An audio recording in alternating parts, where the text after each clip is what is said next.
And we talked to Jalen Duren when he came on the show a couple weeks ago, and he talked about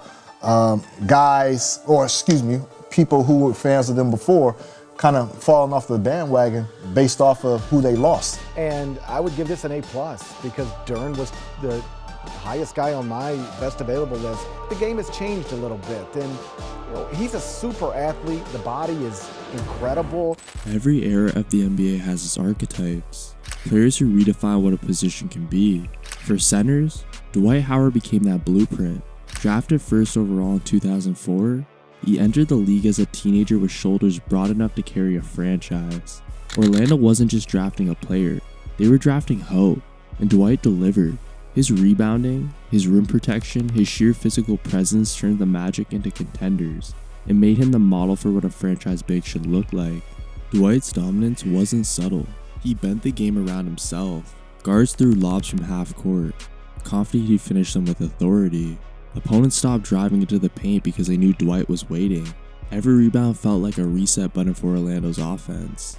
Every block was a statement. This is my territory.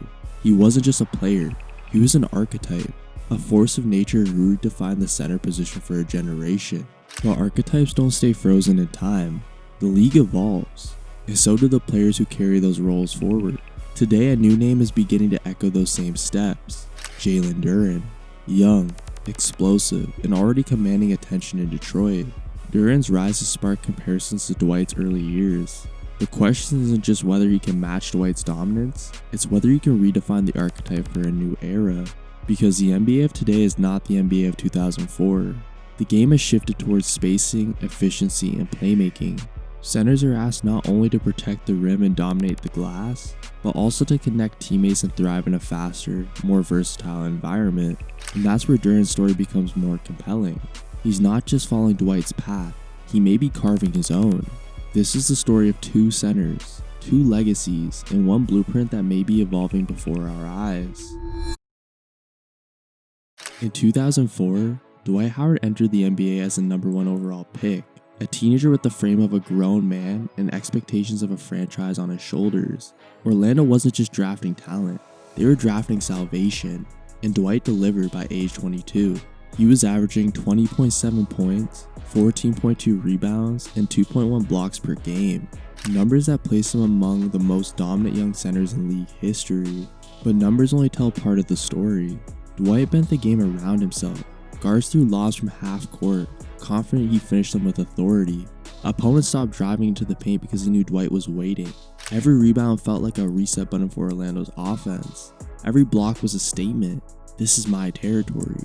Announcers captured the energy. The crowd fed off his presence, and Orlando fed off his dominance. Within 2 years, Dwight had carried the Magic to the NBA Finals, redefining what a franchise center could be in the modern era. Dwight wasn't just a player, he was an archetype. His combination of rebounding, rim protection, and sheer physicality became the model every team dreamed of replicating. For nearly a decade, he stood as the standard, the measuring stick for every young big man who followed. He was the blueprint for dominance, and his shadow loomed over the league. And now, nearly 2 decades later, that blueprint is being tested again. Because in Detroit, a young center named Jalen Duren is beginning to echo those same steps. And the question is whether he can match, or even evolve, the archetype Dwight created. Detroit has been searching for a centerpiece. Since the days of Ben Wallace, the Pistons have cycled through rebuilds, prospects, and fleeting hopes. But in 2022, when they drafted Jalen Duren, something felt different. At just 18 years old, he entered the league with the size, athleticism, and poise of a player far beyond his years. And by 22, he was already producing numbers that demanded attention. 18.8 points, 11.5 rebounds, and 65.5% from the field. Those numbers don't just look good on paper. They echo the kind of dominance Dwight displayed at the same age. But Duren's rise has been about more than just stats. It's about the way he's changing the energy in Detroit. Every lob finish electrifies the crowd. Every rebound feels like a statement that the Pistons are building something real. And every efficient bucket reminds the league that this young center is already playing with maturity beyond his years. Announcers have started to catch on. The comparisons to Dwight aren't just coming from analysts. They're coming from the way fans react. the way teammates trust him, and the way opponents struggle to contain him. Detroit's rebuild has been long and painful, but Duren's rise offers a glimpse of hope. He's not just filling a role, he's becoming the foundation. In a league where the center position has evolved, his efficiency and athleticism make him uniquely suited to thrive. The question now isn't whether Duren belongs in the conversation with Dwight, it's how far he can take it. Because if these numbers are just the beginning, the Pistons may finally have their franchise cornerstone. Numbers tell us part of the story, but skills reveal the full picture. Dwight Howard's dominance wasn't just about averages, it was about how he controlled the game possession by possession.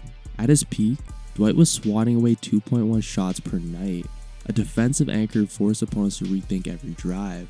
Jalen Duren at the same age blocks about 1 per game. The raw numbers suggest Dwight had the edge, but the context matters. Dwight played in an era where rim protection was the centerpiece of defense. Duren plays in a league where spacing pulls big men away from the basket, making every block harder to come by. Rebounding tells another story. Dwight was a machine, pulling down over 14 rebounds a game, often leading the league.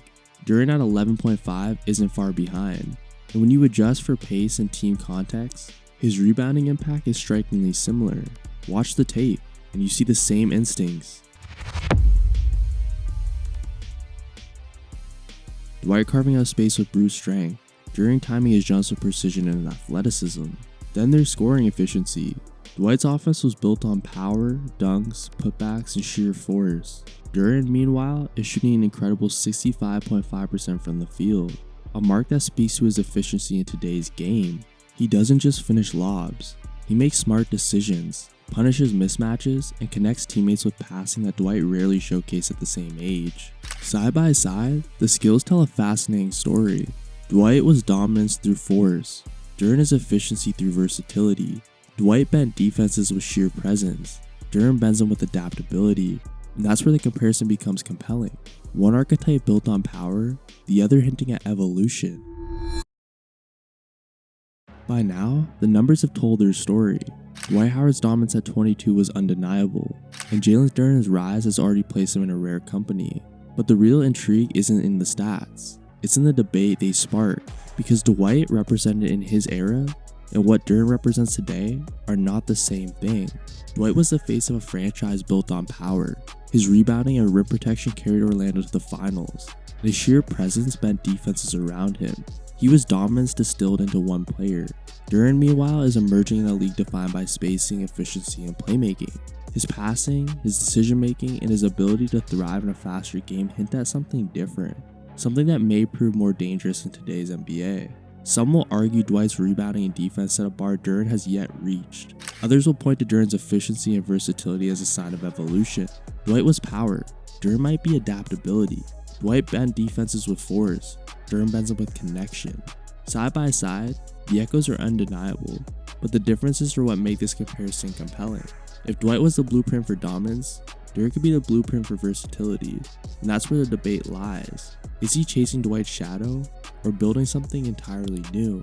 This isn't just about two players, it's about what the center position means in different eras. Dwight embodied the old model, a franchise carried by sheer force. Duren may be the face of that new model, a franchise built on adaptability, and that's why this debate matters, because it's not just about legacy, it's about evolution. Dwight Howard redefined dominance for a generation. His rebounding and defense carried Orlando to the finals, and his presence set the standard for what a franchise center could be. Jalen Duren at just 22 is now stepping into that conversation, but the real intrigue isn't whether he matches Dwight's numbers today, it's what those numbers mean for tomorrow. Because Duren's efficiency and passing hint at a different type of archetype. He's not just a rim runner or rebounder, he's a connector, a player who punishes defenses at the rim while also keeping teammates involved. In a league built on spacing and speed, that versatility may prove more valuable than raw dominance ever was. For Detroit, the stakes are massive. The Pistons haven't had a true centerpiece since Ben Wallace, and Duren's trajectory could define the next decade of basketball in Motor City. Every lob finish, every rebound, every assist isn't just a highlight, it's a building block for a franchise desperate to rise again. And for the NBA, his rise can mark the shift toward a new era of centers, players who blend power with playmaking, efficiency with adaptability. Dwight Howard's archetype was dominance through force, Jalen Duren's archetype may be evolution through versatility. The echoes are clear, but the differences may prove even more important. So the debate lingers. Is Duren chasing Dwight's shadow or building something bigger? Every rebound, every lob, every assist pushes us closer to the answer. And when that answer comes, it won't just shape Duren's legacy, it can reshape the league itself.